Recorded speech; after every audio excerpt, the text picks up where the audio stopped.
सगळं करत असताना आमच्याबरोबर जी कायम जोडलेली माणसं होती ती म्हणजे आमचे एक्झिबिटर्स, आमचा सपोर्ट स्टाफ, वेंडर्स जी सगळी आहेत ती.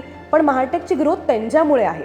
जसं महाटेक ग्रो करतंय तसं आम्ही देखील ग्रो करतोय. हे जे शक्य झालंय ते विनय सरांच्या आशीर्वादामुळे शक्य झालं आणि सुमुख सर, गौरी मॅम यांनी देखील आमच्यावर विश्वास ठेवला. कॉन्फिडन्स स्वतःमध्ये, माझ्यामध्ये आणि संवाद साधण्याची कला ही मला महाटेकने दिली. म्हणजे 1996चा मी आणि आजचा मी जर तो फरक बघितला ना तर माझ्यावरती विश्वास बसत नाही आहे. इतकी ग्रोथ या कंपनीने दिलेली आहे.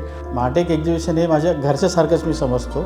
गेली 20 वर्षे जनरेटर पॉवर सप्लाय देण्याचे काम करत आहे. तर आम्ही ॲक्च्युली बॅक ऑफिसला बसतो, त्यामुळे क्लायंटशी समोरासमोर फेस टू फेस बोलण्याचं काही तसं संबंध येत नव्हता. तर आम्हाला प्रत्येकाला सर म्हणायचे नाही बोलायचं आहे 2 मिनटं. तर ते जे स्टेज फिअरिंग असतं ते आमचं एकदमच निघून गेलं. तर कसं की स्टाफ मेंबर कसं की तुम्हाला हे काम दिलं तुम्ही हेच काम करायचं असं. पण महाटेकमुळे असं झालं की मल्टिपल टास्किंगची जी स्किल असते ती आमच्यात हळूहळू डेव्हलप होत गेली.